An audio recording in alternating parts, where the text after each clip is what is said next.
Hi friends, welcome to Murthy maths and English channel. Friends, మనం ఈరోజు English గ్రామర్లో correct form of the verb, అదే correct verb forms అని మనకి 10th క్లాస్ ఎగ్జామ్స్లోని, అలాగే ఇంటర్మీడియట్ ఎగ్జామ్స్లోని, అలాగే చాలా కాంపిటేటివ్ ఎగ్జామ్స్లో మనకు బిట్టు టెన్సెస్ అని అడగడు, కానీ correct form of the verb అని అడుగుతాడు. సో ఆల్రెడీ మనం టెన్సెస్ మీద ఎక్సర్సైజ్ పార్ట్లు చాలా చేసుకున్నాం. టెన్సెస్ సంబంధించి వీడియోలు కూడా కాన్సెప్ట్ కూడా చాలా వీడియోలు చేసుకుని ఉన్నాం. అయితే correct form of the verbs రాయమని ఎక్కువగా మన కాంపిటేటివ్ ఎగ్జామ్స్లో అడుగుతాడు. అయితే ఆల్రెడీ చెప్పుకున్నటువంటి టెన్సెస్ ఎక్సర్సైజ్ పార్ట్లు అన్నీ కూడా ఈ కరెక్ట్ ఫామ్ ఆఫ్ ది వెర్బ్స్లోకి వస్తాయి, ఓకేనా? కాకపోతే ఈ కరెక్ట్ ఫామ్ ఆఫ్ ది వెర్బ్స్లో మెయిన్ బేసిక్ ఇన్ఫర్మేషన్ ఉంది. అదేంటనేది ఒకసారి మీకు ఈరోజు ఎక్స్ప్లెయిన్ చేయబోతున్నాను, ఓకేనా ఫ్రెండ్స్? వీడియో చివరి వరకు స్కిప్ చేయకుండా వాచ్ చేయండి. చూసిన ప్రతి ఒక్కరు లైక్ చేయండి, మీ ఫ్రెండ్స్ షేర్ చేయండి. ఈ correct form of the verb అనేది తప్పనిసరిగా ప్రతి కాంపిటేటివ్ ఎగ్జామ్లోనూ వస్తుంది. అలాగే 10th క్లాస్ ఎగ్జామ్స్ వారికి, అలాగే ఇంటర్మీడియట్ ఎగ్జామ్స్లో కూడా రావడం అనేది జరుగుతున్నాయి. ఇవన్నీ టెన్సెస్లో భాగమే, కాకపోతే కొంచెం ఎక్స్ట్రా ఇన్ఫర్మేషన్ ఉంది బేసిక్ది. దీని తర్వాత మిగతా correct form of the verbs rules అన్నీ కూడా టెన్సెస్ సంబంధించినవే, ఓకేనా? కాబట్టి అందరికీ ఉపయోగపడినటువంటి టాపిక్ అనమాట ఇది. చూద్దాం ఫ్రెండ్స్, టాపిక్లోకి వెళ్దాం. నెక్స్ట్ చూడండి ఫ్రెండ్స్, మనం టాపిక్లోకి వెళ్ళేసరికి ఈ కరెక్ట్ ఫామ్ ఆఫ్ ది వెర్బ్స్ని, లేదా కరెక్ట్ వెర్బ్ ఫామ్స్ నేర్చుకోవడానికి ఫస్ట్ మనకు తెలియాల్సింది ఏంటంటే టెన్సెస్ యొక్క రూల్స్ అని తెలియాలి.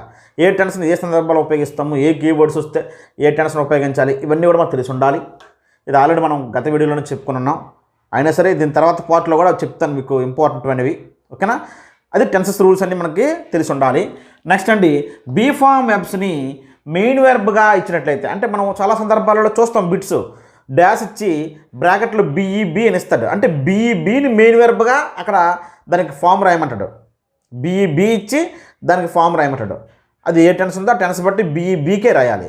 ఈ విధంగా బీ ఫామ్ వెర్బ్స్ని మెయిన్ వెర్బల్గా ఇచ్చినప్పుడు మనం ఏ విధంగా మనం కరెక్ట్ వెర్బ్ ఫామ్స్ ఫ్రేమ్ చేయాలంటే, ఒకవేళ సెంటెన్స్ సింపుల్ ప్రెజెంట్లో ఉన్నట్లయితే, సింపుల్ ప్రెజెంట్లో ఉన్నదని ఎలా తెలుస్తుంది మనకి? అక్కడ మనకి ఇచ్చిన కీవర్డ్స్ అక్కడ సెంటెన్స్ బట్టి మనకు ఈజీగా ఆల్రెడీ సింపుల్ ప్రెజెంట్ గురించి నేర్చుకున్నాం కాబట్టి తెలిసిపోద్ది. సో ఆ సింపుల్ ప్రెజెంట్లో ఇచ్చినప్పుడు బ్రాకెట్లో బీఈబీ ఇస్తాడు. అంటే గో, ప్లే, కమ్ అని కాకుండా ఓన్లీ బీఈబీ ఇస్తాడు. అంటే బీని మెయిన్ వెర్బ్గా ఇస్తాడు. బీఈబీని మెయిన్ వెర్బ్గా ఇచ్చినప్పుడు సింపుల్ ప్రెజెంట్లో ఉన్నప్పుడు సెంటెన్స్ అప్పుడు రాయాల్సి పెట్టి యామ్ ఈజ్ ఆర్లు రాయాలి. యామ్ ఈజ్ ఆర్లే రాయాలి ఆన్సర్లో. అయితే యామ్ని ఎప్పుడు ఉపయోగిస్తాం? సబ్జెక్ట్ ఐ అయితే యామ్ ఉపయోగిస్తాము, ఓకేనా? సబ్జెక్ట్ ఐ అయితే యామ్. మరి ఈజ్ ఎప్పుడు ఉపయోగిస్తాం అంటే ఈ, షీ, ఇట్, నేమ్. అంటే third person singulars, he, she, it. అలాగే నేమ్ జెంట్ పేరు, లేడీ పేరు, ఒక వస్తువు పేరు, ఒక యానిమల్ పేరు, ఒక సిటీ పేరు ఏదైనా ఇచ్చినట్లయితే వాటికి ఈజ్ ఉపయోగిస్తాం సబ్జెక్టులు అయినట్లయితే. మిగతా అన్నింటికి ప్లూరల్కి ఆర్ ఉపయోగిస్తాం. అంటే యూ, వీ, దే వాటికి ఆర్ ఉపయోగిస్తాం. ఐకి యామ్ ఉపయోగిస్తాం. ఈ, షీ, ఇట్, నేమ్కి ఈజ్ ఉపయోగిస్తాం, ఓకేనా? సో ఈ విధంగా బ్రాకెట్లో బీఈబీ అనే మెయిన్ వెర్బ్గా తీసుకుని ఒక వెర్బ్ ఫామ్ రాయమన్నప్పుడు, కరెక్ట్ వెర్బ్ ఫామ్ రాయమన్నప్పుడు మనం రాయాల్సిన ఏంటంటే అది సింపుల్ ప్రెజెంట్లో ఉంటే యామ్ ఈజ్ ఆర్లు రాయాలి. అదే బ్రాకెట్లో బీఈబీ ఇచ్చి దానికి కరెక్ట్ వెర్బ్ ఫామ్ రాయమన్నప్పుడు సింపుల్ పాస్ట్లో కానీ సెంటెన్స్ ఉంటే, సింపుల్ పాస్ట్లో సెంటెన్స్ ఉంటే, సింపుల్ పాస్ట్ మనకు తెలుసు, అందులో కీవర్డ్స్ తెలుసు, yesterday, last year, last month, అలాగే ప్రీవియస్ ఇయర్స్, ఏమైనా ఇన్ 1990 అని ఈ విధంగా ఏవైనా ఉన్నట్లయితే ఆ వాక్యం సింపుల్ పాస్ట్లో ఉండి బ్రాకెట్లో బీఈబీ అని వెర్బ్ ఇచ్చి దానికి కరెక్ట్ వెర్బ్ ఫామ్ రాయాలంటే మనం రాయాల్సింది వజ్ కానీ వర్ కానీ రాయాలి. అయితే సబ్జెక్ట్ సింగులర్ అయితే వజ్ రాయాలి, ప్లూరల్ అయితే వర్ రాయాలి, ఓకేనా? నెక్స్ట్ అండి, ఒకవేళ సెంటెన్స్ కానీ ఫ్యూచర్లో ఉన్నట్లయితే, అంటే next year, next Sunday, next Monday, tomorrow అని ఫ్యూచర్లో ఉన్నట్లయితే బ్రాకెట్లో బీఈబీ ఇచ్చి దానికి కరెక్ట్ వెర్బ్ ఫామ్ రాయాలంటే మనం ఏం రాయాలి? బీఈబీకి విల్ బీ కానీ షెల్ బీ కానీ రాయాలి. విల్ బీ కానీ షెల్ బీ కానీ రాయాలి, అంతే, ఓకేనా? ఇది బీ ఫామ్ వెర్బ్ని బీఈబీని బ్రాకెట్లో ఇచ్చి ఆ సెంటెన్స్ ప్రజెంట్లో ఉంటే యామ్ ఈజ్ ఆర్లు రాయాలి. ఆ సెంటెన్స్ సింపుల్ పాస్ట్లో ఉంటే వజ్ వర్ రాయాలి. ఆ సెంటెన్స్ సింపుల్ ఫ్యూచర్లో ఉంటే will be plus shall be అని రాయాలి. విల్ బీ అని రాయాలి, షెల్ బీ అని రాయాలి. ఇది మెయిన్ కాన్సెప్ట్. ఇలా చాలా 10th క్లాస్లో, ఇంటర్మీడియట్లో కూడా కొన్ని అడుగుతుంటాడు, కాంపిటేటివ్ ఎగ్జామ్స్లో కూడా అడుగుతుంటాడు. చూద్దాం దీని తర్వాత బిట్స్ కొంచెం చేద్దాం. నెక్స్ట్ అండి, అదే బీ ఫామ్ వెర్బ్స్ ఎల్పిఎం వెర్బ్స్గా పనిచేసినప్పుడు ఏ విధంగా వస్తాయని చెప్దాం. మనకి ఎగ్జామ్లో యామ్ ఈజ్ ఆర్ లేదా వజ్ వర్లు ఇచ్చి పక్కన డాష్ వదిలేస్తాడు. ఆ డాష్లో వచ్చే వెర్బ్ ఫామ్ ఏటో ఆప్షన్స్లో మనం సెర్చ్ చేయాలి. యామీజారు వజ్వర్ తర్వాత డాష్ ఇచ్చినట్లయితే ఆ డాష్లో వచ్చే వెర్బులు ఏమవుతాయి మనకి? వెర్బ్ 1కి ఐఎన్జీ అని అవుద్ది, లేదా వెర్బ్ 3 అని అవుద్ది. ఈ 2 ఆప్షన్లు ఏదో ఒకటి అవుద్ది. యామీజారు వజ్వర్తో ఒక సెంటెన్స్లో యామీజారు వజ్వర్లు ఏవోటి వచ్చి పక్కన డాష్ ఇచ్చి ఏదో ఒక వెర్బు ప్లే అని కానీ గో అని కానీ ఏదో ఒక వెర్బ్ ఇచ్చి దానికి వెర్బ్ ఫామ్ రాయమన్నప్పుడు యామీజార్ వజ్వర్ల తర్వాత ఎప్పుడు మనకు వచ్చేవి అయితే ఇంగ్ ఫాము లేదా V3 వస్తుంది. ఎప్పుడు కూడా యామీజార్ వజ్వర్లు బీ ఫామ్ వెర్బ్స్ తర్వాత V3 వచ్చిందంటే ఆ సెంటెన్స్ ప్యాసివ్లో ఉన్నట్టు. ప్యాసివ్లు అంటే ఆ పని చేయబడింది అని మీనింగ్ వస్తేనే V3 రాస్తాం. లేదు ప్యాసివ్లో లేకుండా జనరల్గా యాక్టివ్లో ఉన్నట్లయితే వెర్బ్ 1కి ఐఎన్జీ రాస్తాం. ఓకేనా? యామీజార్లు వజ్వర్లు ఇచ్చి పక్కన డాష్ పెట్టి బ్రాకెట్లో ఏదైనా ఒక యాక్షన్ వెర్బ్ ఏదో ఒక వెర్బ్ ఇచ్చినట్లయితే దానికి కరెక్ట్ వెర్బ్ ఫామ్ ఏమొస్తాయంటే అయితే వెర్బ్ 1కి ఐఎన్జీ కానీ V3 కానీ వస్తుంది. యామీజార్ తర్వాత V1కి ఐఎన్జీ కానీ అలాగే V3 కానీ వస్తుంది. V3 ఎప్పుడు వస్తుంది అంటే సెంటెన్స్ ప్యాసివ్లో ఉంటేనే V3 వస్తుంది. ఓకేనా? నెక్స్ట్ అండి, అదే యామీజార్ వజ్వర్ల తర్వాత బీయింగ్ ఇచ్చారనుకోండి, యామీజార్ వజ్వర్లు ఇచ్చి పక్కన బీయింగ్ ఇచ్చి ఆ తర్వాత ఒక డాష్ ఇస్తే అప్పుడు ఆ వెర్బ్ ఏమవుద్దండి? V3 అవుద్ది, తప్పనిసరిగా V3 అవుద్ది. బీయింగ్ తర్వాత డాష్ ఇచ్చి దానికి కరెక్ట్ వెర్బ్ ఫామ్ రాయమంటే V3 రాయాలి. బీయింగ్ తర్వాత ఒక డాష్ ఇచ్చి దానికి వెర్బ్ ఫామ్ రాయాలంటే V3 అవుద్ది, ఎందుకంటే ప్యాసివ్లో ఉన్నట్టు. అది బీయింగ్ తర్వాత V3 వచ్చిందంటే ప్యాసివ్లో ఉన్నట్టు కంటిన్యూస్ టెన్స్కి. ఓకేనా? ఇవి నెక్స్ట్ అండి హ్యావ్ ఫామ్స్. హ్యావ్ హ్యాజ్ హ్యాడ్ల తర్వాత ఎప్పుడు కూడా మనకు వచ్చేది ఏంటంటే V3. హ్యావ్ హ్యాజ్ హ్యాడ్లో అవే టెన్స్లో మనకు వదిలేయండి, మనం ఆల్రెడీ టెన్సెస్ గురించి నేర్చుకున్నాం. వెర్బ్ ఫామ్స్ ఎగ్జామ్లో ఒక డాష్ ఇచ్చి ఒక బిట్ ఇచ్చి అందులో హ్యావ్ హ్యాజ్ హ్యాడ్లో ఏవోటి ఇచ్చి పక్కన డాష్ వదిలేస్తాడు, బ్రాకెట్లో ఒక వెర్బ్ ఇస్తాడు, దానికి కరెక్ట్ వెర్బ్ ఫామ్ రాయమంటాడు. అప్పుడు హ్యావ్ హ్యాజ్ హ్యాడ్ల తర్వాత వచ్చేదేంటండి V3. అలాగే హ్యావ్ హ్యాజ్ల తర్వాత కానీ బీని కానీ వచ్చింది అంటే 2 రకాల ఆన్సర్లు రావడానికి అవకాశం ఉంది. ఒకటి వెర్బ్ 1కి ఐఎన్జీ, 2 V3. ఓకేనా? సాధారణంగా హ్యావ్ హ్యాజ్ హ్యాడ్ల తర్వాత V3. హ్యావ్ హ్యాజ్ హ్యాడ్లు ఇచ్చి పక్కన డాష్ ఇచ్చాడంటే బ్రాకెట్లో ఒక వెర్బ్ ఇచ్చాడంటే మనం ఆన్సర్ ఏంటంటే V3 ఎక్కడ ఉందో వెర్బ్ 3 ఎక్కడ ఉందో చూసుకోవడమే. ఇది దీని యొక్క verb form, correct verb form. అదే ఒకవేళ హ్యావ్ హ్యాజ్ హ్యాడ్ల తర్వాత బీన్ ఇస్తే have been has been had been ఇచ్చి ఒక డాష్ ఇస్తే ఆ డాష్లో ఈ 2 వస్తాయి. ఏవస్తాయి?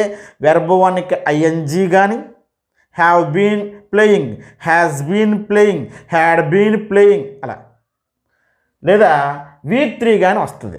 V3 కానీ వస్తుంది అనమాట. ఓకేనా? V3 ఎప్పుడు వస్తుందండి? Have been plus has been plus had been plus V3 ఎప్పుడు వస్తుందండి? ప్యాసివ్ వాయిస్లో సెంటెన్స్ ఉన్నప్పుడు, ఒక పని చేయబడింది అనే మీనింగ్లో ఆ సెంటెన్స్ ఉంటేనే V3 వస్తుంది. లేదంటే హ్యావ్ బీన్ హ్యాజ్ బీన్ తర్వాత వెర్బ్ 1కి ఐఎన్జీ వస్తుంది యాక్టివ్లో. ఓకేనా? అసలు బీన్ లేకుండా హ్యావ్ హ్యాజ్ హ్యాడ్లు ఇస్తే మనం రాయాల్సిన ఫామ్ ఏంటండి? V3 రాయాలి. మరి హ్యావ్ హ్యాజ్లు ఒకటే కదా, 2 ఒకటే, ప్రజెంట్ పర్ఫెక్ట్లో వాడతాం. అయితే subject third person singulars he she ఇట్లు మరియు నేమ్, లేడీ నేము, జెంట్ నేము, వస్తువు నేము, అలాగే యానిమల్ ఏదైనా ఒక నేమ్ అయినట్లయితే ఈ సీ నేమ్లకి హ్యాజ్ ఉపయోగిస్తాం, మిగతా వాటికి హ్యావ్ ఉపయోగిస్తాం. హ్యాడ్ సబ్జెక్ట్ ఏదైనా హ్యాడ్, సింగులర్ అయినా ప్లూరల్ అయినా had plus V3. Okay? Next అండి మోడల్స్ వచ్చినప్పుడు వెర్బ్ ఫామ్ ఏ విధంగా వస్తుంది అనేది చూద్దాం. మోడల్స్ అంటే auxiliary verbs, modal auxiliaries. Will plus V1, shall plus V1, can plus V1, may plus V1, must plus V1. Will shall can తర్వాత ఎప్పుడైనా ఒక డాష్ ఇచ్చాడు అంటే మనం రాయాల్సింది V1 రాయాలి అక్కడ వెర్బ్ ఫామ్. నెక్స్ట్ అండి అలాగే వాటి past would plus V1, should plus V1, could plus V1, might plus V1, must plus V1. మస్ట్కి మస్టే కదా. వుడ్, షుడ్, కుడ్, మైట్ వీటి తర్వాత కూడా V1. Will plus V1, shall plus V1, can plus V1, అలాగే would plus V1, should plus V1, could plus V1. ఇవి ఇచ్చి dash ఇచ్చినట్లయితే మనం రాయాల్సింది వెర్బ్ 1 రాయాలి, కరెక్ట్ వెర్బ్ ఫామ్. ఓకేనా? నెక్స్ట్ అండి ఒకవేళ అలా కాకుండా విల్లు, షల్లు, కెన్ను, మే, మస్ట్ తర్వాత బి ఇచ్చాడు అనుకోండి. Will be, shall be, can be, must B ఇస్తే మనం రాయాల్సింది V3 ప్యాసివ్లో ఉన్నట్టు. ఓన్లీ విల్ ఇస్తే V1, షెల్ ఇస్తే V1. కానీ విల్ బీ ఇచ్చిన, షెల్ బీ ఇచ్చి పక్కన ఒక డాష్ ఇస్తే దానికి కరెక్ట్ వెర్బ్ ఫామ్ రాయాలంటే రాయాల్సింది V3 రాయాలి. Will be plus V3, shall be plus V3, can be plus V3. ఇవి ప్యాసివ్ యాక్టివ్స్ ప్యాసివ్ అసలు చెప్పుకున్నాం. కానీ ఇక్కడ అన్ని బిట్లు ఒక దగ్గర మీకు ఉంటే మనకు ప్రాక్టీస్ చేయడానికి ఈజీగా ఉంటుంది వెర్బ్ ఫామ్స్ మీద. అలాగే will have, shall have, can have ఇచ్చి పక్కన కానీ డాష్ ఇచ్చినట్లయితే రాయాల్సిన వెర్బ్ ఫామ్ ఏంటంటే V3 రాయాలి. వెర్బ్కి form will have plus V3, shall have plus V3, can have plus V3, must have plus V3. అలాగే would have, should have, could have తర్వాత కూడా రాయాల్సింది V3 రాయాలి. Would have plus V3, could have plus V3, should have plus V3. వీటి తర్వాత V3 వస్తాయి. Next అండి will have తర్వాత been, shall have been, will have been, can have been, may have been. ఇక్కడ బీన్ వచ్చింది అంటే మనం రాయాల్సింది ఏంటని చెప్పానంటే బీన్ వస్తే తప్పనిసరిగా 2 వస్తాయి. ఒకటి వెర్బోనిక్ ఐఎన్జీ, ఇంకొకటి V3. బీన్ వస్తే 2 రకాల వెర్బ్ ఫామ్స్ అవుతాయి ఆన్సర్లో. అయితే V3 అని రాయాలి లేదా వెర్బోనిక్ ఐఎన్జీ అని రాయాలి. V3 ఎప్పుడు అవుద్దంటే అది ప్యాసివ్లో ఉన్నప్పుడు ఆ పని చేయబడింది అనే మీనింగ్ వస్తేనే V3 రాయాలి. బీన్ తర్వాత లేదంటే వెర్బోన్ ఐఎన్జీ. కాబట్టి will have been plus V3, will have been plus verb one ING. అర్థమైందా? V3 ఎప్పుడు వస్తుందండి? ప్యాసివ్లో మాత్రం వస్తుంది. లేకపోతే will have been, shall have been, can have been తర్వాత వెర్బోన్కి ఐఎన్జీ వస్తుంది. ఓకేనా? ఇవి వెర్బో యొక్క ఫామ్స్. బీన్ తర్వాత ఎప్పుడైనా V3 కానీ V1కి ఐఎన్జీ కానీ. V3 ఎప్పుడు వస్తుందని చెప్పాను? ప్యాసివ్లో మీనింగ్ ఉండాలి, ఆ పని చేయబడింది అని ఉండాలి. నెక్స్ట్ అండి డూ ఫామ్స్. ఇక్కడ డూ ఫామ్స్ అనేవి ఇక్కడ హెల్పింగ్ వెర్బ్లుగా ఉపయోగపడతాయి. అయితే డూ, డస్, డిడ్లు ఎప్పుడు కూడా V1 అనే బేస్ ఫామ్నే ఫాలో అవుతాయి. వీటి మీద కూడా మనకి వెర్బ్ ఫామ్స్ అడుగుతాడు. Do not dash, does not dash, does he dash, did he dash అంటాడు. అక్కడ కరెక్ట్ వెర్బ్ ఫామ్ రాయమంటాడు. అప్పుడు రాయాల్సింది వెర్బ్ 1. ఓకేనా? Do not plus V1, does not plus V1, did not plus V1. అలాగే ఇది నెగిటివ్. అదే ఎస్ఆర్నో questions రాసేటప్పుడు do plus subject plus V1, does plus subject plus V1, did plus subject plus V1. ఇవి ఎస్ఆర్నో questions రాసినప్పుడు ఏదైనా సరే do, does, డిడ్లు అనేవి దేన్ని ఫాలో అవుతున్నాయి? V1ని ఫాలో అవుతున్నాయి. ఇది గుర్తుపెట్టుకోండి. ఎప్పుడు నెగిటివ్ రాసినప్పుడు, క్వశ్చన్స్ రాసినప్పుడు, నెగిటివ్ రాసినప్పుడు, క్వశ్చన్స్ రాసినప్పుడు డూ, డస్, డిడ్లు ఎల్లప్పుడూ కూడా మనకి వెర్బ్ 1ని ఫాలో అవుతాయి. అయితే డూ, డస్ని డు నాట్, డస్ నాట్ ఇవి మనం సింపుల్ ప్రెజెంట్ చెప్పుకున్నప్పుడు చెప్పుకున్నాం. తర్వాత ఏమైనా ఈ కరెక్ట్ వెర్బ్ ఫామ్స్లో టెన్సెస్ ప్రకారంగా రూల్స్ చెప్పుకున్నప్పుడు మీకు మళ్ళీ అవి చెప్తాను ఎలా వాడాలని. కానీ వీటి తర్వాత వాడే వెర్బ్ ఫామ్ ఏది అంటే V1నే. ఓకేనా?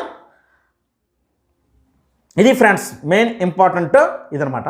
ఇప్పుడు వీటి మీద బిట్స్ ఏ విధంగా, ఈ వెర్బ్ ఫామ్స్ మీద బిట్స్ ఏ విధంగా వస్తుంది, ఎలా నేను చెప్పిన వీటి మీద కొన్ని ఎగ్జాంపుల్స్ చూద్దాం. ఓకేనా? ఇప్పుడు చూడండి కొన్ని ఇంపార్టెంట్ బిట్స్ చూడండి ఫ్రెండ్స్. ఫస్ట్ది ఐ డాష్ బి, బ్రాకెట్లో బి ఇచ్చి dash A teacher. I dash A teacher. నేను టీచర్ని, నేను డాక్టర్ని. అలా మన గురించి, మన ప్రొఫెషన్స్ గురించి చెప్పినప్పుడు అది ఎప్పుడు కూడా సింపుల్ ప్రజెంట్లో చెప్పాలని మనము ఆల్రెడీ టెన్సెస్లో చెప్పుకుని ఉన్నాం. అంటే మనం ప్రజెంట్ ఏం చేస్తున్నాం, మనం టీచరమా, డాక్టరమా, లేకపోతే మనం చేసే పని గురించి చెప్పుకునేటప్పుడు మనం ఎవరమని చెప్పుకునేటప్పుడు ఎప్పుడు కూడా సింపుల్ ప్రజెంట్లో చెప్పాలని గతంలో సింపుల్ ప్రజెంట్ గురించి చెప్పినప్పుడు మీకు ఫుల్గా క్లారిటీ ఇవ్వడం అనేది జరిగింది. So I dash A teacher. అయితే బ్రాకెట్లో ఇచ్చిన వెర్బ్ ఏంటి? బి ఇచ్చాడు. సో బీకి సంబంధించిన రాయాలి. సో సింపుల్ ప్రజెంట్లో సెంటెన్స్ ఉన్నప్పుడు మనం ఏం రాయాలని చెప్పాము? యామ్, ఈజ్, ఆర్లు రాయాలి. సబ్జెక్ట్ ఐ అయితే యామ్ రాయాలి. హీ, షీట్, నేమ్ అయితే ఈజ్ రాయాలి. మిగతా ప్లూరల్ అయితే ఆర్ రాయాలని మనం ముందే చెప్పుకున్నాం. కాబట్టి ఐ తర్వాత యామ్ రావాలి. ఐ యామ్ ఏ టీచర్ అనాలి. I was a teacher, I will be A teacher, I is a teacher అనకూడదు. ఓకేనా? అది కరెక్ట్ వెర్బ్ ఫామ్ అంటే. నెక్స్ట్ అండి మోహన్ డాష్ బి ఎన్ MBBS doctor now. Mohan present ప్రస్తుతం MBBS డాక్టర్ అనమాట మోహన్. సరే ఇక్కడ నవ్వు ఉంది కదా, నవ్వు ఉంటే ప్రజెంట్ కంటిన్యూస్ టెన్స్ అని చెప్పా కదా, మరి ఇక్కడ ఎలా రాస్తామని మీ డౌట్ రావచ్చు. ప్రజెంట్ కంటిన్యూస్ టెన్స్ అంటే మనకి ఏంటి వస్తుంది? Am, is, are plus verb 1కి ఐఎన్జీ. అయితే మనం స్టేటివ్ వెర్బ్స్ గురించి చెప్పుకున్నాం. టెన్సెస్ ప్రాక్టీస్ సెషన్లో కూడా చెప్పుకున్నాం. ఇంతకుముందు ప్రజెంట్ కంటిన్యూస్ చెప్పినప్పుడు కూడా చెప్పాను. స్టేటివ్ వెర్బ్స్ని కంటిన్యూస్ టెన్స్లో రాయకూడదని చెప్పాను. అందులో బి కూడా ఉందన్నమాట. బి కూడా స్టేటివ్ వెర్బే. అది మెయిన్ వెర్బ్గా పనిచేసినప్పుడు స్టేటివ్ వెర్బ్, అది కంటిన్యూస్ టెన్స్లో రాయకూడదు. కాబట్టి ప్రజెంట్ కంటిన్యూస్, నౌ అంటే ప్రజెంట్ కంటిన్యూస్ టెన్స్ కదా అని మీ డౌట్ రావచ్చు. ప్రజెంట్ కంటిన్యూస్లో రాయలేనప్పుడు ఎందులో రాయాలని చెప్పాము? సింపుల్ ప్రజెంట్లో రాయాలి. ప్రజెంట్ కంటిన్యూస్లో మనం ఒక వెర్బ్ని రాయకపోయినట్లయితే, అంటే రాయకూడని సందర్భం వచ్చినట్లయితే ఆ వెర్బ్ను మనం ప్రజెంట్ కంటిన్యూస్లో రాయకూడదు. దేన్ని? బీని. ఎందుకంటే స్టేటివ్ వెర్బ్ ఇక్కడ నవ్వు వచ్చింది కాబట్టి ప్రజెంట్ కంటిన్యూస్లో రాయాలి.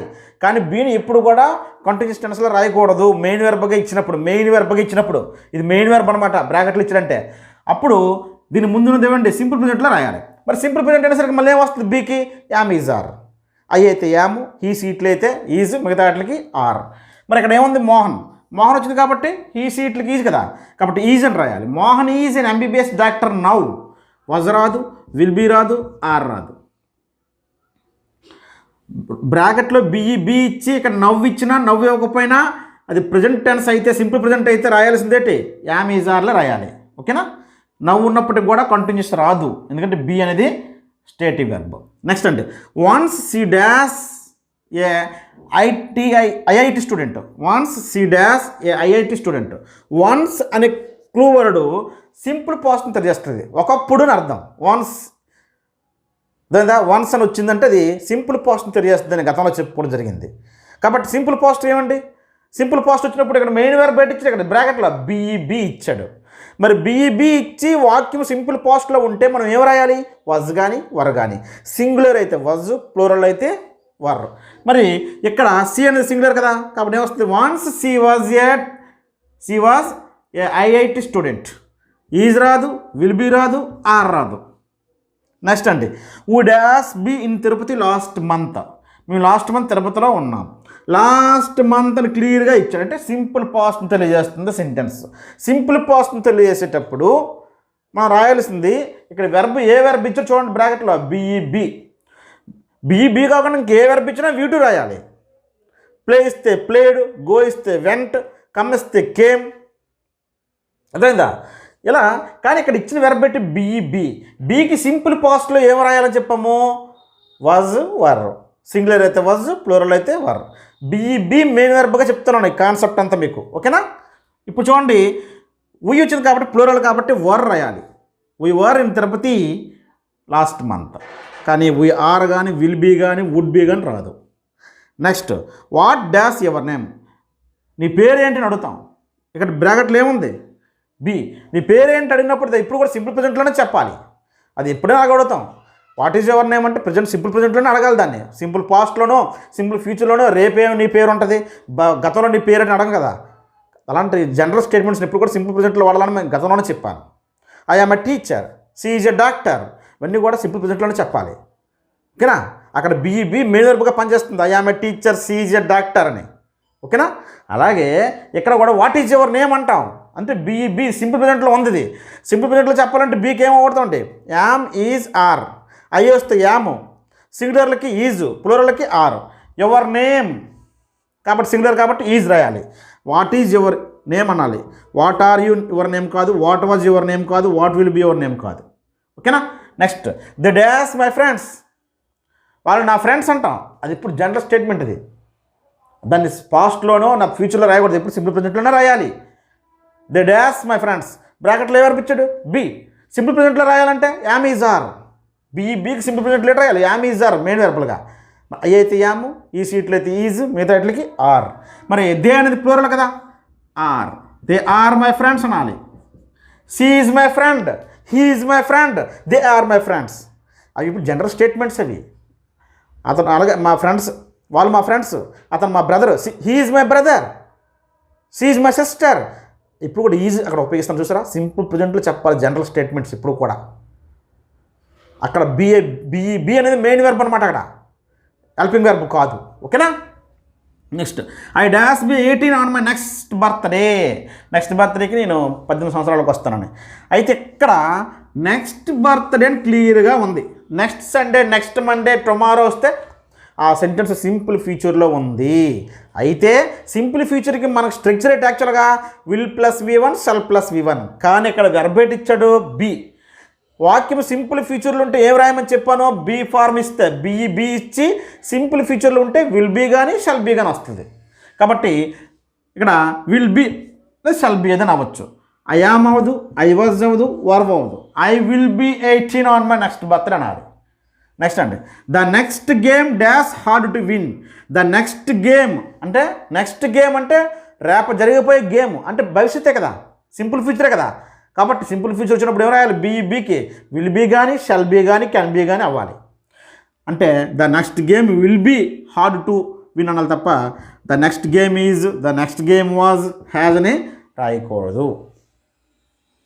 If I dash a bird I would fly. ఇది మనం ఆల్రెడీ ఇఫ్ కండిషన్లో చెప్పుకున్నాం టైప్ 2లో. అదేంటే ఇమేజినరీ సెంటెన్సెస్, ఇమేజినరీ అనమాట. అర్థమైందా? ఇమేజినరీ అనమాట, ఊహించుకుంటాం కానీ అలా జరగదు. అర్థమైందా? If I dash a bird I would fly. ఇది మెయిన్ క్లాజు, ఇది ఇఫ్ క్లాజు. మెయిన్ క్లాజ్లో వుడ్ ప్లస్ V1 ఉంటే ఇఫ్ క్లాజ్లో V2 రావాలి, వెర్బ్ 2. కానీ బీ అనే బీ ఫార్మ్ వెర్బ్ని మెయిన్ వెర్బ్గా ఇచ్చినప్పుడు మాత్రం, బీని మెయిన్ వెర్బ్గా ఇచ్చినప్పుడు మాత్రం ఇక్కడ ఉన్న సబ్జెక్ట్ సింగులర్ అయినా సరే మనం రాయాల్సింది వజ్ర వర్లో వర్ రాయాలి. ఇప్పుడు అది చేయండి. ఇది ఇఫ్ క్లాజు, ఇది మెయిన్ క్లాజ్. మెయిన్ క్లాజ్లో వుడ్ ప్లస్ V1 వస్తే ఇఫ్ క్లాజ్లో ఏమొస్తుందండి? V2 వస్తుంది. అంటే సింపుల్ పాస్ట్ వస్తుంది. అంటే ఇది సింపుల్ పాస్ట్లో రాయాలి. సింపుల్ పాస్ట్లో రాయాలంటే ఇక్కడ వెర్బ్ ఇచ్చాడు బీకి సింపుల్ పాస్ట్ ఏడు వస్తుంది చెప్పాను? వజ్ కానీ వర్ కానీ. మరి వజ్ వాడతామా వర్ వాడతామా? అయ్యింది కదా సార్, అవి వజ్ అంటాం కదా. కానీ ఈ ఇఫ్ క్లాజ్లో ఈ టైప్ 2లో ఈ వుడ్ ప్లస్ V1 వచ్చి ఇటువైపు డాష్ ఇచ్చినట్లయితే ఇక్కడ బీకి మాత్రం బీ మెయిన్ వెర్బ్కి ఇచ్చి రాయమంటే మాత్రం బీ ఇస్తేనే అప్పుడు రాయాల్సింది సబ్జెక్ట్ సింగులర్ అయినా ప్లూరల్ అయినా సంబంధం లేదు, వర్ రాయాలి. Were. If I were a bird was రాదు, యామ్ రాదు, విల్ బీ రాదు. ఓకేనా? Next I dash be at your house tomorrow. రేపు నేను మీ ఇంటి దగ్గర ఉంటాను అని. అయితే టుమారో అంటే సింపుల్ ఫ్యూచర్. సెంటెన్స్ సింపుల్ ఫ్యూచర్లో ఉండి మనకి కరెక్ట్ వెర్బ్ ఫామ్ దేనికి రాయమన్నాడు? బీకి రాయమన్నాడు. అంటే మెయిన్ వెర్బ్ బీ అని అర్థం. అప్పుడు ఏమవుద్ది? విల్ బీ కానీ షల్ బీ కానీ. Will be I will be at your home tomorrow. Am రాదు, వజ్ రాదు, ఈజ్ రాదు. ఈ విధంగా బీ మెయిన్ వెర్బ్కి ఇస్తే am is are was were will be shall be ఇట్లా ఏ విధంగా ఉపయోగించాలంటే టెన్సెస్ యొక్క క్లూ వర్డ్స్ బట్టి ఈ విధంగా రాయాలి. మరికొన్ని ఇంపార్టెంట్ బిట్స్ చూద్దాం కరెక్ట్ వెర్బ్ ఫామ్స్లో. ఓకేనా? నెక్స్ట్ బిట్ చూడండి friends. It could not sleep because I was dash by mosquitoes. ఇక్కడ బైట్ మెయిన్ వెర్బ్ ఏంటంటే బైట్. బైట్ అనే వెర్బ్కి కరెక్ట్ వెర్బ్ ఫామ్ రాయమంటాడు. I could not sleep because I was dash by mosquitoes. అంటే mosquitoes నన్ను కుట్టడం వల్ల నేను సరిగ్గా పడుకోలేకపోయానని. ఓకేనా? అయితే ఇక్కడ వజ్ తర్వాత డాష్ ఇచ్చాడు, చూసారా? వజ్ తర్వాత డాష్ ఇచ్చాడు. బయటికి యొక్క వెర్బ్ ఫామ్స్ రాయమన్నాడు. యామీజార్ వజ్ వర్ల తర్వాత డాష్ ఇచ్చినట్లయితే మనకు అక్కడ ఏమొస్తుంది చెప్పాను? అయితే V3 అని రావాలి ప్యాసివ్లో ఉంటే, లేదా వెర్బ్ 1కి ING అని రావాలి. యామీజర్ వజ్ వర్ల తర్వాత డాష్ ఇచ్చి అక్కడ ఒక వెర్బ్ ఫామ్ రాయమంటే మనకు రావాల్సిన రెండు ఇంగ్ ఫామ్ కానీ V3 కానీ. ఆ సెంటెన్స్ ప్యాసివ్లో ఉన్నట్టు ఉంటే, ప్యాసివ్లో మీనింగ్లో ఉంటే V3 రాయాలి. ప్యాసివ్లో లేకుండా జనరల్గా ఉంటే మాత్రం ఇంగ్ ఫామ్ రాయాలి.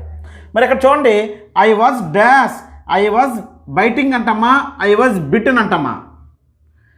ఇక్కడ కన్ఫ్యూజ్ అవుతాం. ఎందుకంటే యామీజార్ వజ్ వర్ల తర్వాత ఇంగ్ ఫామ్ అని వస్తుంది, లేదా V3 అని వస్తుంది. Bite, bit, bitten. V3 bitten. అయితే ఇక్కడ చూడండి, I was dash by mosquitoes. ఇక్కడ ప్యాసివ్లో ఉంది. అంటే దోమలు నన్ను కరిచేయని, దోమల చేత నేను కరవబడ్డాను. నేను ఒక పని చేయబడింది. ఇక్కడ కరవడం అనేది నన్ను కరిసే, కానీ కరిసేవాళ్ళు ఎవరు? మస్కిటోస్. సో దోమల చేత కరవబడ్డా నేను. కాబట్టి ఇది ప్యాసివ్లో ఉందని అర్థం. ప్యాసివ్లో ఉన్నప్పుడు యామీజార్ వజ్ వర్ల తర్వాత ఏమొస్తుంది? V3 వస్తుంది. E3 ఏంటంటే బిటన్. బైట్ రాదు, బైటింగ్ రాదు, బిట్ రాదు. ఓకేనా? I was bitten by mosquitoes అనాలి. ఓకేనా? నెక్స్ట్ అండి, had they dash your husband before you came here. ఇక్కడ ఎక్కడ కూడా మనకి డైరెక్ట్గా బిఫోర్ ఆఫ్టర్ ఏదో కీవర్డ్స్ ఇచ్చి డైరెక్ట్ టెన్స్ యొక్క స్ట్రక్చర్ రాయమని లేదు. మనం నేర్చుకున్న టెన్సెస్ యొక్క స్ట్రక్చర్లో చివరి ఉన్న వెర్బ్ ఫామ్ని డాష్ ఇస్తున్నాడు అంతే. ఓకేనా? Had they dash your husband before you came here. ఇక్కడ మనకు కావాల్సింది హ్యాడ్ ఇచ్చి ఇక్కడ డాష్ ఇచ్చాడు. సో క్వశ్చన్స్లో ఉంది had they dash your husband before you came here అంటే ఇక్కడ లీవ్ అనే మెయిన్ వెర్బ్ మీద ఇచ్చాడు. లీవ్ అనే వెర్బ్కి వెర్బ్ ఫామ్ రాయమన్నాడు. అంటే నువ్వు ఇక్కడికి రావడానికి ముందే వాళ్ళు దే హ్యాడ్ లెఫ్ట్ అంటే యువర్ హస్బెండ్ అంటే నువ్వు ఇక్కడ రావడానికి ముందే మీ హస్బెండ్ ఇక్కడ నుంచి లెఫ్ట్ అయిపోయాడనే మీనింగ్. అయితే మనకి ఇక్కడ టెన్స్ సంబంధించి కాదు, హ్యాడ్ తర్వాత డాష్ ఇచ్చాడు. హ్యాడ్ తర్వాత ఇక్కడ ఏం ఉపయోగిస్తాం? Be form. Have, has, had తర్వాత ఎప్పుడు కూడా మనం ఏ వర్బ్ను ఉపయోగించాలండి? V3 ఉపయోగించాలి. హ్యావ్, హ్యాజ్, హ్యాడ్ తర్వాత ఎప్పుడు కూడా డాష్ ఇచ్చినట్లయితే మనం రాయాల్సింది V3.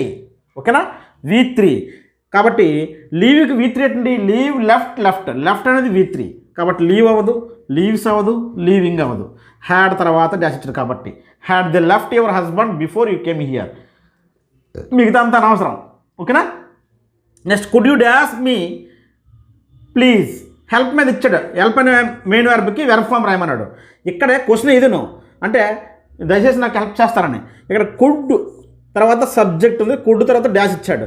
So would, should, could, might వీటి తర్వాత ఏమొస్తుందో చెప్పానండి? V1. Will plus V1, shall plus V1, can plus V1. అలాగే would plus V1, could plus V1, should plus V1. కాబట్టి కుడ్ తర్వాత ఇక్కడ వెర్బ్ 1 రాయాలి. సో ఇక్కడ వెర్బ్ 1 ఏమైనా ఉందా? హెల్పింగ్ వెర్బ్ 1 కాదు, హెల్ప్డ్ V2. హెల్ప్ అనేది వెర్బ్ 1. హెల్ప్స్ కూడా రాదు, V1 రాయాలి, బేస్ ఫామ్ రాయాలా, SRES రాయకూడదు. Could you help me please అనాలి. ఓకేనా? Next it must be dash in mind. It must be dash in mind. Keep అనే వెర్బ్కి వెర్బ్ ఫామ్ రాయమన్నాడు. మస్ట్ బి అంటే ఇక్కడ మోడల్ తర్వాత బి వస్తే will be, shall be, can be, must be, should be, would be వచ్చినప్పుడు ఏం రాయమని చెప్పాను? V3 రాయాలి. ఏమి రాయాలండి? V3. ఓకేనా? V3 రాయాలి. చూసుకున్నా కదా, మస్ట్ బి తర్వాత V3 రావాలి. కీప్ యొక్క V3 అంటే కెప్ట్. మిగతా ఏవి కూడా అవ్వనమాట. Must be kept in mind అని రావాలి. బి మస్ట్ బి తర్వాత ఇప్పుడు కూడా V3 రావాలి. నెక్స్ట్ అండి they have been dash here since 1990. ఇక్కడ చూడండి, ఇక్కడ మనం గతంలో మనం టెన్సెస్ యొక్క ఎక్సర్సైజ్ చేసాం. అప్పుడు ఏంటంటే మనకి ఇదేది ఉండదు. The dash live here since 1990 అంటే సిన్స్ ఉంది, పాయింట్ ఆఫ్ టైం ఉంది కాబట్టి ప్రజెంట్ పర్ఫెక్ట్ కంటిన్యూస్లో రాయాలి. Have been plus ing form, has been plus ing form అని నేర్చుకున్నాం ఆల్రెడీ. టెన్సెస్ ఎక్సర్సైజ్ కూడా చేసాం. కానీ ఇప్పుడు ఏంటంటే ఈరోజు నేను ముందు చెప్పినటువంటి ఇంట్రడక్షన్ పార్ట్ సంబంధించి బిట్ ఏంటంటే హ్యావ్ బీన్ ఇచ్చాడు, ఇక్కడ రిమైనింగ్ పార్ట్ యొక్క వెర్బ్ ఫామ్ రాయమన్నాడు. హ్యావ్ బీన్ తర్వాత, హ్యాస్ బీన్ తర్వాత, హ్యాడ్ బీన్ తర్వాత 2 రకాలు వస్తాయి. అయితే V3 లేదా V1కి ING. V3 ఎప్పుడు వస్తుందో చెప్పాను? సెంటెన్స్ ప్యాసివ్లో ఉంటే V3, లేకపోతే ఇంగ్ ఫామ్ రాయాలి. Have been playing, has been playing, had been playing, ing form వస్తుంది అన్నమాట. కాబట్టి have been, they have been living here since. ఇది ప్యాసివ్ కాదు. వాళ్ళకి నివసిస్తున్నారంటే ప్యాసివా? వాళ్ళు నివసిస్తున్నారు కాబట్టి యాక్టివే. ఒకవేళ ప్యాసివ్లో మీనింగ్ ఏమైనా ఇస్తే మాత్రమే హ్యావ్ బీన్ తర్వాత V3 రాయాలి తప్ప, లేకపోతే have been, has been, had been తర్వాత ఇప్పుడు కూడా ఇంగ్ ఫామ్ వస్తుంది. కాబట్టి they have been living here since 1990 అనాలి. లివ్డ్ అనకూడదు, లివ్ అనకూడదు, ఇంకేవి రావు. ఓకేనా? Next does he dash to the function. Come అనే వెర్బ్ ఇచ్చాడు, మెయిన్ వెర్బ్. దానికి వెర్బ్ ఫామ్స్ రాయమన్నాడు. డస్ హీ క్వశ్చన్ ఇచ్చాడు. డూ, డస్, డిడ్ తర్వాత క్వశ్చన్స్ చేసిన, అలాగే నెగిటివ్ చెప్పిన ఎప్పుడు కూడా బేస్ ఫామ్ V1 రాయాలి. డస్ తర్వాత ఇక్కడ V1 రాయాలి, డిడ్ తర్వాత V1 రాయాలి, డూ తర్వాత V1 రాయాలి. ఇందులో V1 ఎక్కడ ఉంది? కమ్. డస్ హీ కమ్ అనాలి. డస్ హీ కమ్స్ అనకూడదు, కేమ్ అనకూడదు, కమింగ్ అనకూడదు. నెగిటివ్ చెప్పిన did not come, doesn't come, do not come. అంత డూ తర్వాత, డస్ తర్వాత, డిడ్ తర్వాత నెగిటివ్ చెప్పినప్పుడు, క్వశ్చన్స్ ఫ్రేమ్ చేసినప్పుడు, SR క్వశ్చన్స్ ఫ్రేమ్ చేసినప్పుడు కూడా V1 రాయాలి, బేస్ ఫామ్. ఓకేనా? Next vegetables are dash here. Vegetables are dash here main verb పెట్టండి, షెల్. అంటే కూరగాయలు ఇక్కడ అమ్మబడతాయని. అంటే జాగ్రత్త చేయండి, ఆర్ ఇచ్చాడు ఇక్కడ. ఆర్ అనేది ఇక్కడ ఇచ్చాడు. ఆర్ తర్వాత ఏమొస్తుంది? యామీజార్ల తర్వాత వజ్వర్ల తర్వాత డాష్ ఇస్తే 2 రకాలు వస్తాయి. ఏంటంటే ఇంగ్ ఫామ్ కానీ V3 కానీ. V3 ఎప్పుడు వస్తుందో చెప్పాను? ప్యాసివ్లో ఉంటే V3, లేదు జనరల్గా అయితే ఇంగ్ ఫామ్. జనరల్గా అయితే ing form. I am watching TV now, am తర్వాత ing form. They are playing cricket now, ఇప్పుడు క్రికెట్ ఆడుతుందా, they are playing, ing form are తర్వాత ఇంగ్ ఫామ్ వచ్చింది. కానీ ప్యాసివ్లు వచ్చేసరికి యామీజార్ వజ్వార్ల తర్వాత V3 రావాలి. ఇక్కడ వెజిటబుల్స్ అమ్మబడతాయి, వెజిటబుల్స్ అమ్మవు, వెజిటబుల్స్ అమ్మబడతాయి. ఇది ప్యాసివ్ స్ట్రక్చర్ కాబట్టి యామీజార్ల తర్వాత V3 రాయాల, యామీజార్ల తర్వాత V3 రాయాల. కాబట్టి సోల్డ్, సెల్, సోల్డ్, సోల్డ్, మిగతా ఇవి కూడా సెల్లింగ్ కూడా అవ్వదు. మనం వెంటనే ఆన్సరు సెల్లింగ్ అని పెడతాం, తప్పు. వెజిటబుల్స్ ఆర్ సెల్లింగ్ అంటే తప్పు, వెజిటబుల్స్ ఆర్ సోల్డ్ హియర్ అనాలా. లేదా గోపి, లేదా they are selling vegetables, they are selling vegetables here. ఇక్కడ ఆర్ ప్లస్ ఇంగ్ ఫామ్ రాసాం. ఎందుకు రాసాం? వాళ్ళు అమ్ముతున్నారు, యాక్టివ్, ఇది ప్యాసివ్ కాదు. కానీ ఇక్కడ వెజిటబుల్స్ సబ్జెక్ట్లో ఉంది, సబ్జెక్ట్ ప్లేస్లో ఉంది, అంటే వెజిటబుల్స్ అమ్మబడుతున్నాయి, వెజిటబుల్స్ అమ్మబడుతున్నాయి అన్నారు. ఇక్కడ వాళ్ళు అమ్ముతున్నారు అన్నారు కాబట్టి అలాంటి సందర్భాల్లో కంటిన్యూస్లో ఇంగ్ ఫామ్ రాస్తాం. కానీ వెజిటబుల్స్ ఇక్కడ అమ్మబడుతున్నాయి అంటే ప్యాసివ్లో ఉంది కాబట్టి యామీజార్ల తర్వాత 2 రకాలు రాయాలి. ఒకసారి V3 రావచ్చు, ఒకసారి ఇంగ్ ఫామ్ రావచ్చు. V3 ఎప్పుడు వస్తుంది యామీజార్ వజ్వార్ల తర్వాత అంటే ఆ సెంటెన్సు ప్యాసివ్లో ఉంటే అంటే ఆ పని జరగబడింది, చేయబడింది అన్న మీనింగ్లో వస్తే అప్పుడు V3 రాయాలి. కాబట్టి వెజిటబుల్స్ ఆర్ సోల్డ్ హియర్ అని అనాలి. ఓకేనా? Next, the food is being dash by me now. The food is being, am is are plus being, am is are తర్వాత వజ్వార్ తర్వాత బీయింగ్ వచ్చింది అంటే తప్పనిసరిగా V3 రాసినవి, అది ప్యాసివ్ ఉన్నట్టే. యామీజార్ తర్వాత వజ్వార్ తర్వాత బీయింగ్ వచ్చింది అంటే ఇక్కడ రాయాల్సింది V3 నేను ఆల్రెడీ చెప్పాను స్టార్టింగ్లోనే. కాబట్టి వీటికి ఎట్ రాయాలండి, 8 సారీ V3 E10. కాబట్టి ఈటింగ్ రాదు, 8 రాదు, ఈట్స్ రాదు. The food is being eaten by me now. ఇప్పుడైనా యామీజార్ ప్లస్ వజ్వార్ ప్లస్ బీయింగ్ వచ్చిందంటే ఇక్కడ డాష్ ఇస్తే అక్కడ రాయాల్సిన వెర్బ్ ఫామ్ ఏంటంటే V3 రాయాలి, ఇంకొక ఆన్సర్ ఉండదు అన్నమాట. ఓకేనా? ఇది friends only correction of sentence correct form of the వెర్బ్స్లో ఫస్ట్ నేర్చుకోవాల్సిన ఇంట్రడక్షన్ పార్ట్. ఇది చాలా మెయిన్ బేసిక్ ఇన్ఫర్మేషన్. మిగతా బిట్స్ ఎలాగొస్తాయి, టెన్సెస్ మీద వస్తాయి, అంటే కీవర్డ్స్ బట్టి వాటి బట్టి టెన్సెస్ మీద కరెక్ట్ వెర్బ్ ఫార్మ్స్ కూడా ఇస్తాడు. కరెక్ట్ వెర్బ్ ఫార్మ్స్ అనే టాపిక్లో ఈ విధంగా అడుగుతాడు. ఈ స్ట్రక్చర్లో చివరి వెర్బ్ని ఖాళీ ఉంచేసి అదే వెర్బ్ V3 లేకపోతే ఇంగ్ ఫామ్ అని అడుగుతాడు. టెన్సెస్ సంబంధించిన రూల్స్ ప్రకారం కూడా ఈ కరెక్ట్ వెర్బ్ ఫార్మ్స్లో అడుగుతాడు. 10th క్లాస్లోని, ఇంటర్మీడియట్లోని, డిగ్రీలోని, అలాగే కాంపిటేటివ్ ఎగ్జామ్స్లో కూడా కరెక్ట్ వెర్బ్ ఫార్మ్స్ అన్న టెన్సెస్ అన్న ఇవే కోవలోకి వస్తాయి అనమాట. అలాగే కరెక్ట్ వెర్బ్ ఫార్మ్స్లో కొన్ని మీకు కీవర్డ్స్తో పాటు మీకు నెక్స్ట్ ఒక 2 వీడియోలు 3 వీడియోలు చేస్తాను ఇప్పుడు. ఓకేనా? అప్పుడు కంప్లీట్గా మీకు ఈ టెన్సెస్ మీద మీకు ఉన్న ఫీర్ అంతా పోద్ది. ఓకేనా? సాధారణంగా టెన్సెస్లో వెన్ను, వైలు అలాంటి సందర్భాలలో ఉపయోగించినప్పుడు చాలామంది కన్ఫ్యూజ్ అవుతుంటారు, ఎలా ఉపయోగించాలి, ఏంటి సందర్భాలని.